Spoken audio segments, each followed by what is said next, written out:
So when it comes to your hob and your sink, you have a wee lid here which you move up. When you actually switch this off, you've got to make sure that this actually cools down before closing the lid.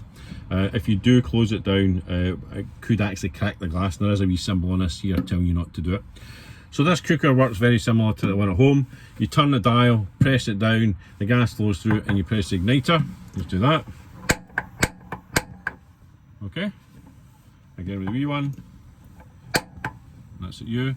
And then when you want to turn them off, just turn the dial. Again, if you've just switched the gas on, it's coming through. It might take a couple of seconds, but it does catch. So while the hob cools down there, I'll tell you about the sink. Simple enough, make sure that the panel's switched on, which I've got. So I've clicked it on just so the pump will actually work. And all you do is lift the faucet and then you move the lever. Okay, so it is trying to pump water through, but obviously there's none in it. And then you just shut it off when you're done and put the faucet back down and then close the lid. Now you will hear people talking about winterization. So when it comes to winter time or the van's getting parked up for a length of time, what you should do is you should actually empty the tank. How you do that is literally lift the tap up, put the pump on, turn it on and just let it flood all the way through. However, there will be some residual left in it, and my advice to you at that point is make sure the tap's turned off or the pump is turned off, raise this ever so slightly and then open it ever so slightly.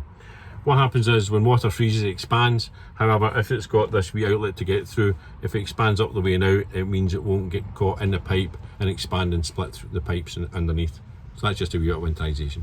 Here we have your gas oven and grill, and for it to operate properly when you're using the grill, as the door's got to be all the way down, there is a micro switch in here that if it's not opened properly, then the igniter won't actually ignite.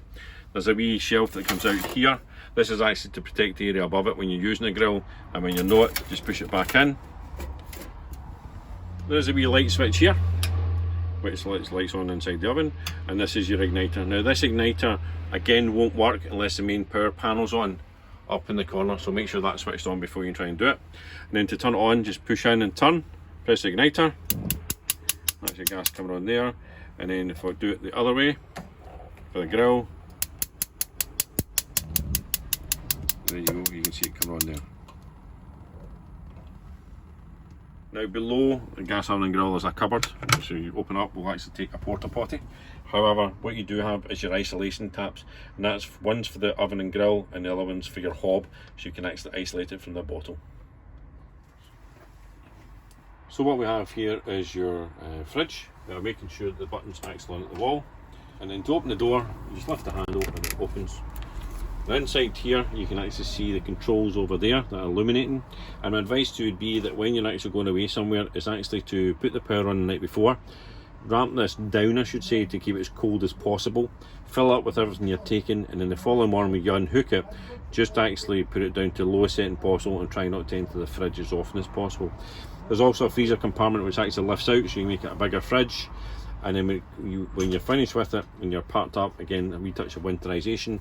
If you actually just move this blue one out here, this actually stops the door being shut properly, so when you're parked up for a few months, there you go, it allows you to flow through it and not get fusty.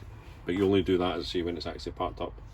Managing your fridge is the biggest draw of electricity, so the way to do this is to keep an eye on it and make sure you use it properly and you get the maximum amount of time out of it. So to use this table, we open this section here and we go inside, we move this clip over to the right, and then we lift the table out and we take it to the inside and to put it on its rail. Now, to get the leg to operate, you'll notice there's actually an arrow pointing this way.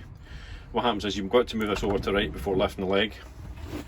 As you do it, pull up, and it locks into position. And for the leg to go back down, you just push it over again and it lowers. Now the other end is actually these clips here, and these clips clip into the bar going across here wherever you want, and I'll show you how that operates. So what I've done here is I've actually set this up so it's ready to go. It's sitting on top of the bar, and all we do is push down and then move this over to lock it, and that's it locked into place. You do that on both sides. And again, for removal, just unlock it, lift it off, fold the leg and put it back underneath the bed. So just to show you a few other things around the cab here, if you press this button, it lifts up, you've got storage in here.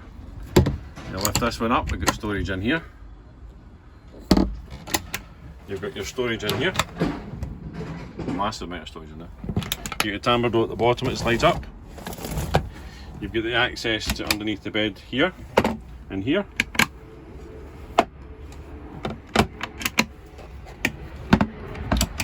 You've got your big one underneath the cooker, and you've got your cutlery drawer up here. You've also got a wee shelf bit round the back there as well. Well, I hope you found this video instructive. Please feel free to watch it as often as you desire. It's a good idea to do this before you come down, so you've got a good grounding before you take your new vehicle away. And obviously we can answer questions on your particular vehicle when you come to see us.